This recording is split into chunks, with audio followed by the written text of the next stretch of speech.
I'm a rare disease patient. I've got an ultra-rare disease called FCS, or it's also known as hyperlipidemia, which basically means that my pancreas is missing an enzyme that breaks down fats. And because it doesn't break down fats, the fat goes straight to my blood, which then causes pancreatitis. So that's a condition I've had it since I was born. I was diagnosed at the age of around 5, and I only started talking about it about 3 years ago, because I felt that it needed kind of to be out there. I suffered a lot on my own, feeling isolated, lonely, just like everybody else with rare diseases, and I felt like it's something that needed to be sort of, I just wanted to raise awareness and let other people know that you're not alone, and there is a massive rare disease community out there. So that's the main reason I started talking about it on social media. And I am a rare disease caregiver. And I started my journey on with a rare disease patient on the day she was born. She's my daughter. Her name is Emily. And I didn't know anything about Emily's diagnosis until the day that she was born. And even within the rare disease community, Emily is also extremely rare within the rare community because her genetic diagnosis is actually unknown at this time. So I have been on this journey. She'll be 7 in December. And like Sonia, I just started sharing our story on social media just a few years ago for very similar reasons. This journey, even as a caregiver, can be extremely isolating, and I just like her wanted to spread awareness and to create a community for myself and my family where other people can relate on different levels, just because it's very important to know that you're not alone on these journeys, because more often than not, you feel like you're all by yourself. One of the main reasons actually I started sort of raising awareness was because I'm South Asian, and a lot of South Asians don't talk about any sort of illness. We don't talk about it at all. So that's how I was kind of molded from a young age to not bring up my condition, which obviously wasn't good for me or my family, because took a toll on my mental health. It's very difficult going through things alone, doing certain things that people don't understand, and they ask you questions, they don't understand the answers, especially because we can't give them the full sort of reason. Like, for example, in my case, diet is a huge part of my condition, and I have to make sure I don't have any fat in my diet, including good fats like avocados, nuts. I can't have any of that. So going to social events like weddings, parties and things like that, a lot of people always used to question, like, why is she being weird, why is she not eating? And nobody really understood. Even if I do tell somebody that this is a condition I have, they don't understand. So I kind of felt like, even though I had a lot of support from my family, I have done from a young age, my parents cook separate food for me, that's all good and well, but it's not the same kind of support you get from support groups and like building a community online and things like that. So I started raising awareness and found people just like me. So I'm like 1 in a million, 1 million get this condition, and I never met anybody else like myself until about 3 years ago. And I'm so glad that I spoke up about it and started using Instagram, for example, to kind of help others reach out as well. I met 5 people, which is massive for me, even though it's just 5 people who have the same condition as me. And they kind of helped me and I helped them. So I think that's really, really important, because they now feel like they can come to me and ask me for tips and things like that, and I can do the same with them. Same, yep. Yeah, very similar.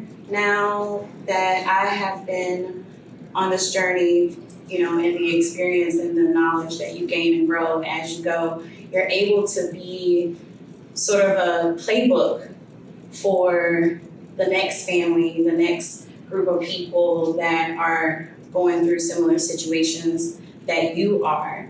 There was a ton of things that I didn't know, information that wasn't just given to me, and I had to go out and seek that. One of my daughter's diagnosis is bilateral anophthalmia. That means she was born without eyes and she is completely blind. Because of that, her brain doesn't produce melatonin like most of our bodies does. So the first several years of her life, we did not sleep much at all. So during that time, I spent a ton of time researching for her, for children like her, for families like mine. Over the years, I really felt that push to share these things because early on in my journey, I'm like, well, if I had known then what I know now. So my main thing was to share all of these information to parents that are new to the caregiving journey. And I wanted them to be, I wanted to give what I wish I had to those families. And that is what really pushed me to share and to share Emily's journey. Collectively, me and hers together, because I just wanted other people to just kind of know those things, just kind of be a few steps ahead, so to speak, if you ever really feel that way on this journey. But I just wanted to be what, I wish that I had, a resource. And like Sonia said, you can feel like you have somebody to just go to when you're needing certain information, have resources that are very reliable, and I want it to be that.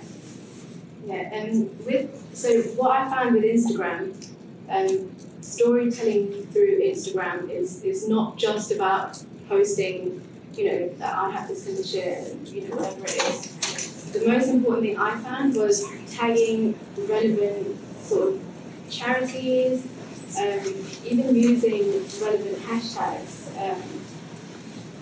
I find most of sort of my community people, people who've got similar conditions to myself, using hashtags.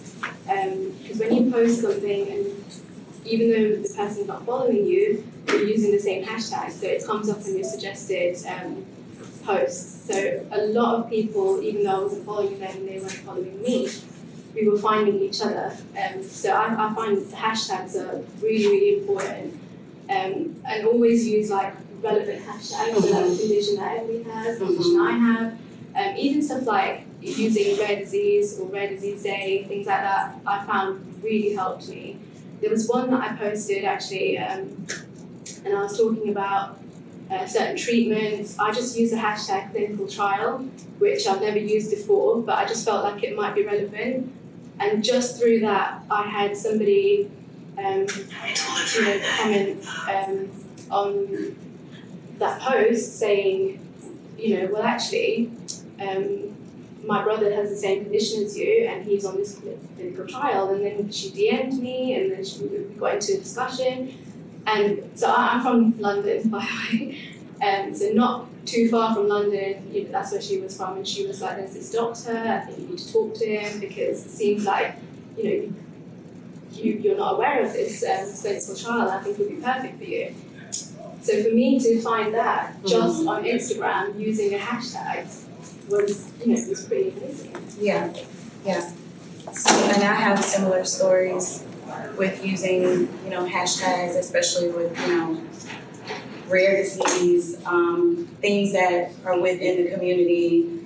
Generally, when we're looking things up and doing research and we're looking for something specific, that those are the things that we will search for. Another thing that I personally found to be great for storytelling through Instagram is transparency. I think that when you are showing, the good, the bad, the ugly, I think that when you're sharing your story and there's purpose behind why you're sharing your story, and then it comes out. So you know, a lot of times we don't like to show ourselves when we're at our lowest points. You know, it's really, really hard. But the truth of the matter is, whether you're on this journey as a patient or a caregiver, there are low points. And they are often.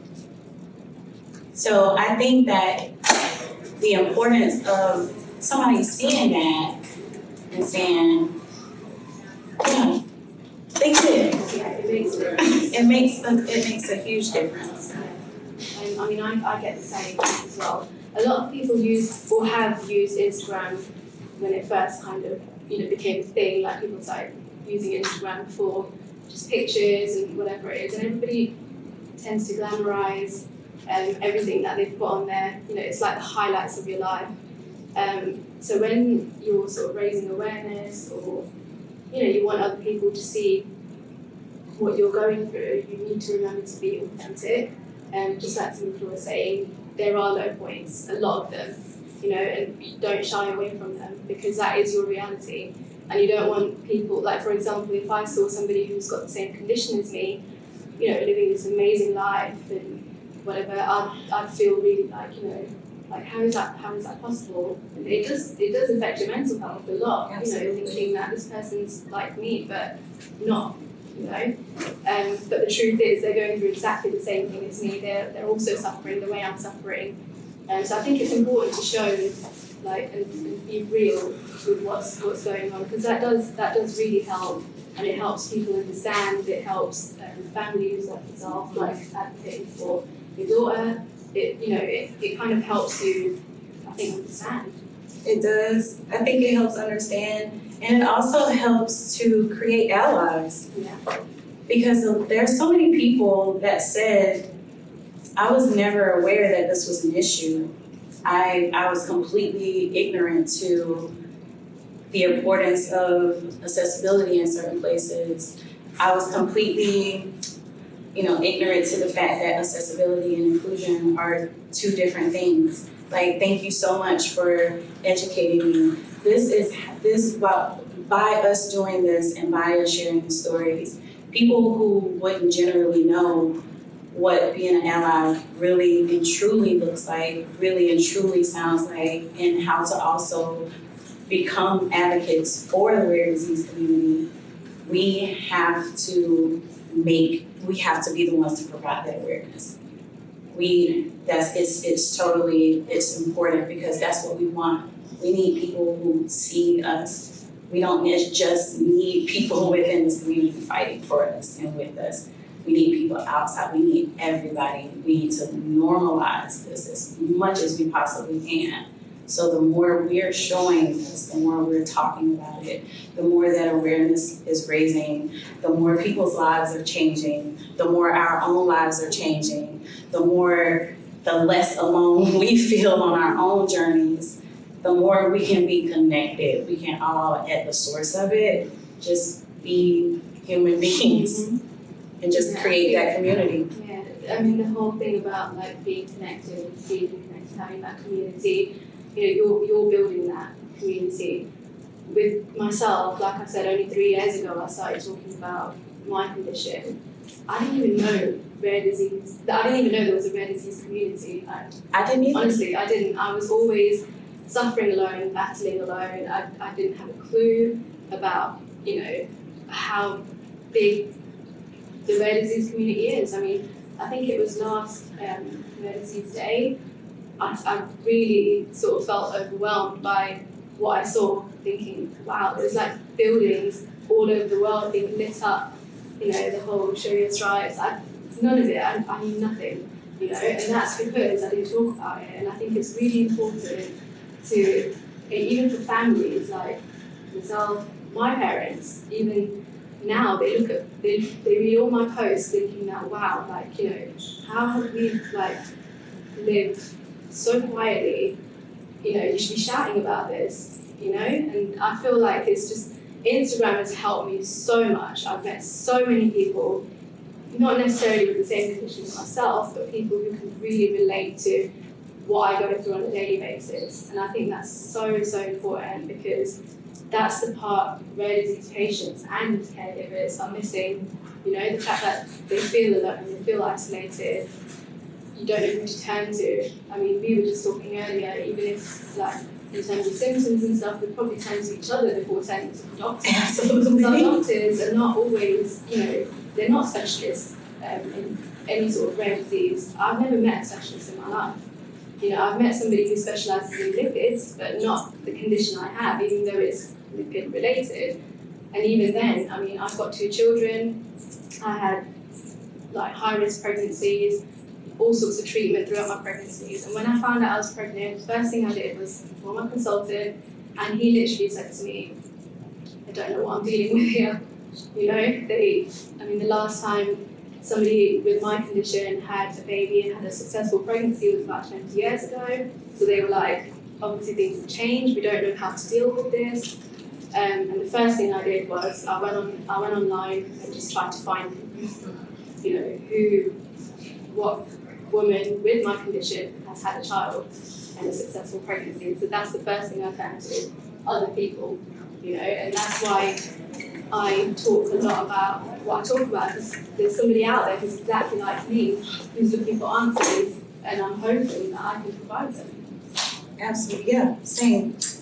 I'm very, very big on advocacy, and you know, just like Sonia said, how her parents were saying that they should have been louder about certain things.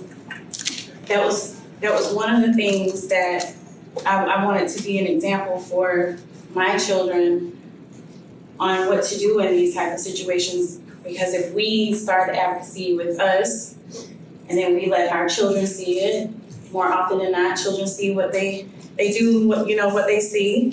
So, you know, and that's how we grow, and that's how we make each generation better. You know, advocacy is really huge for me, especially with the issues that comes along with getting diagnosis, just like Sonia was saying earlier.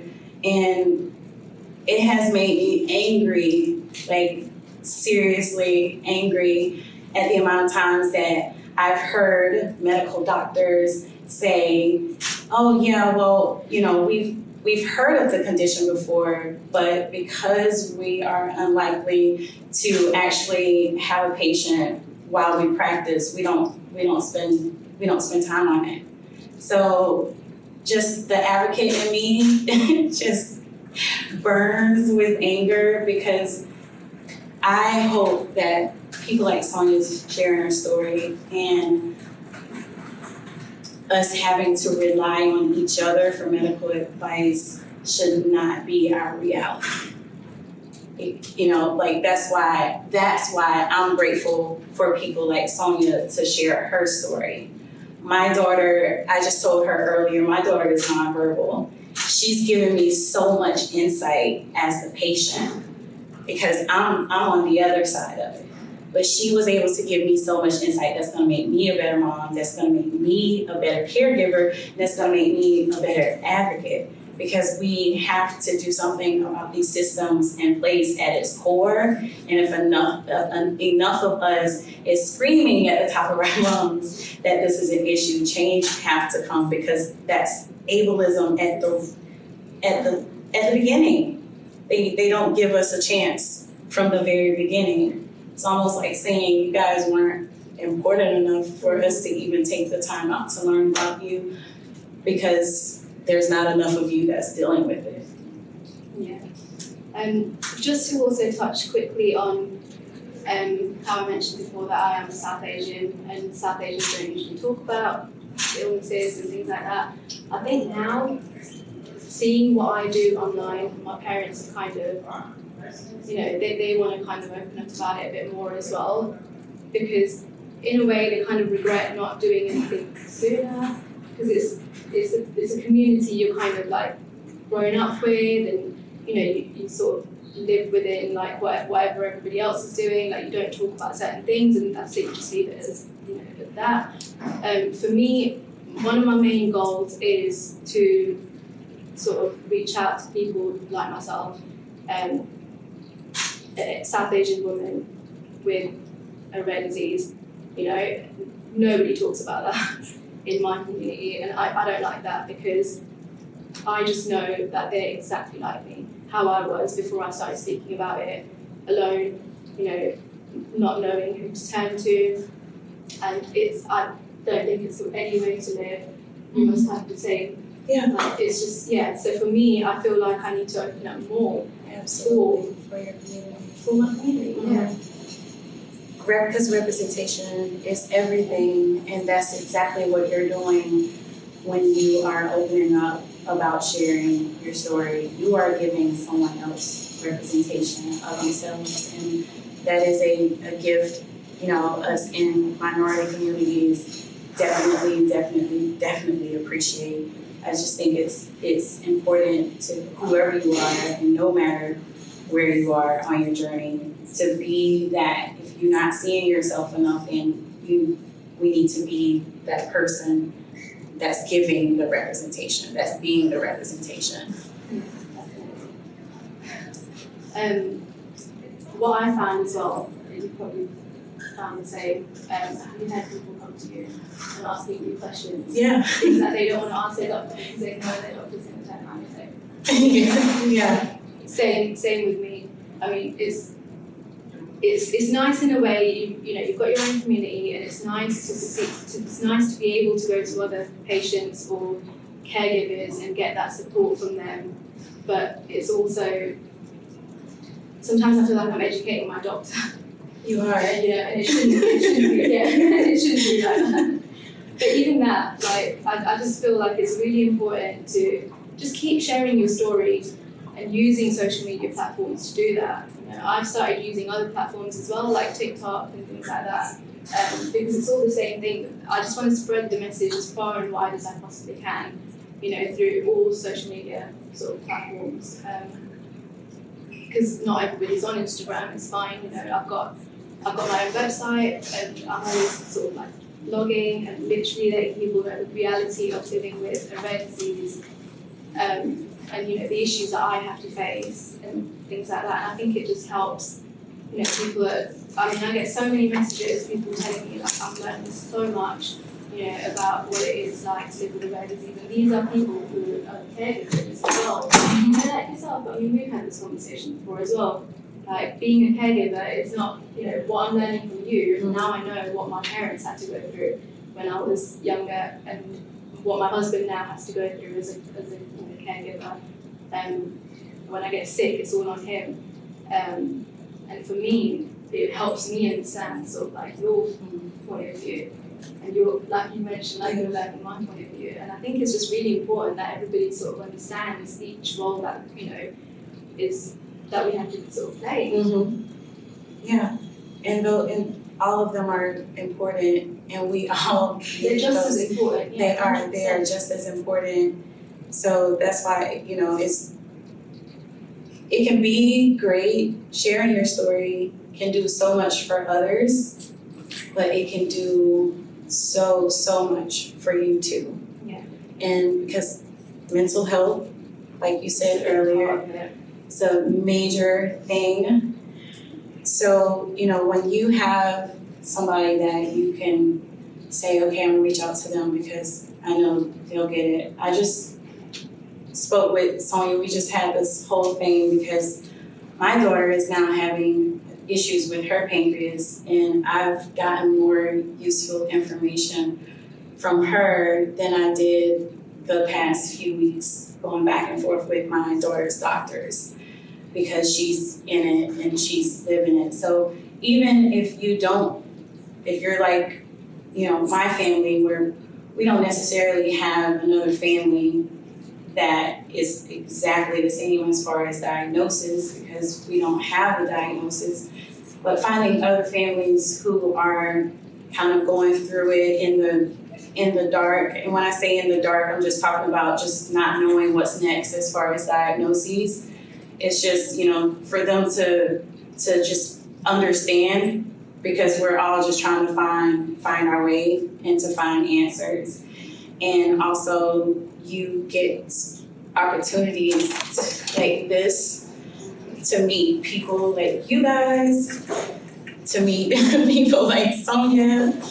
So it is not always easy sharing. It is not always easy being transparent, but it's very important and it's worth it.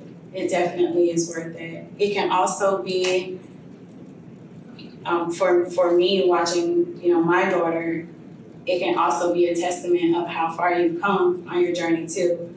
I can go on my Instagram right now. You probably could say the same thing and just take a scroll back and just to see where you started, where you are now, how much you've grown, how strong you've got, the connections you've made, the things you've learned, the people's lives my daughter is changing is like mind blowing to me because maybe she knows it, maybe she doesn't.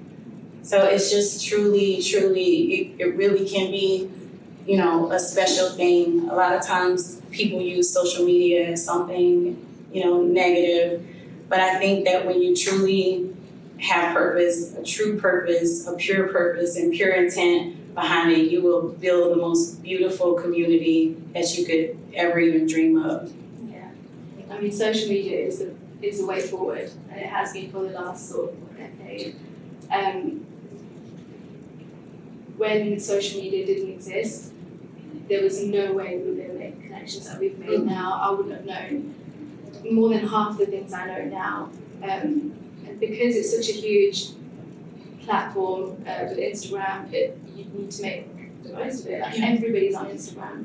You're bound to find somebody like you or somebody who wants answers or whatever it is, and that's the best place to do it. I feel like Instagram has made me the connections. It's made me a better advocate as well.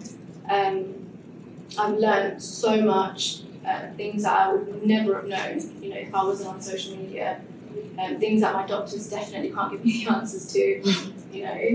I've joined loads of sort of like communities, people that actually have the same condition as me, just rare disease like in general, and it's just helped me so much. And I think, if you want to start storytelling through Instagram, best thing to do is be open and honest. Share what you truly go through because it really does help. It's helped me a lot.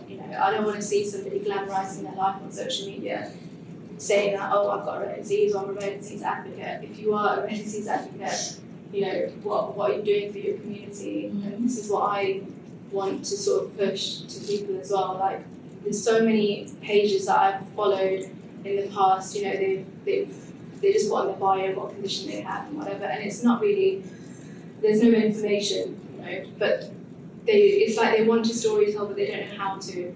My best sort of advice is be honest, be authentic, show people what you really go through, because that's what they want to see. Mm-hmm. When I see that on Instagram, I really appreciate it, and it really helps me as a patient as well.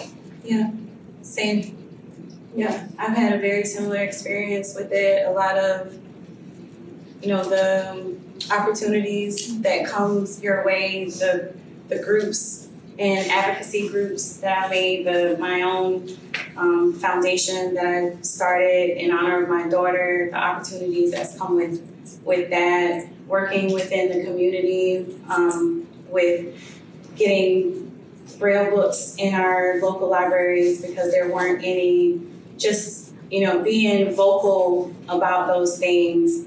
Because again, so many people, sometimes it's not that they don't want to do in their heart, don't want to be allies. It's just that they don't know. And I think that that's the importance of being like just completely open and honest, just completely transparent. I remember sharing that whole journey and how, like she said, like not glamorizing advocacy. It wasn't easy. It wasn't as easy as showing up and saying, hey, this is a need that needs to be met, and then boom, it happened. So it was a whole process. Dealing with local government is not fun. so but sharing those parts made, everyone who saw those videos understand how big, once the books were there, that moment, why that moment was so special, why that moment was so important to me and so important to people in our community, because they got to see all of the crappy parts that had to lead up to that moment. So to piggyback off of her, I would say that absolutely the most important thing is being open and being honest about, just basically living your whole truth about whatever it is that you're doing.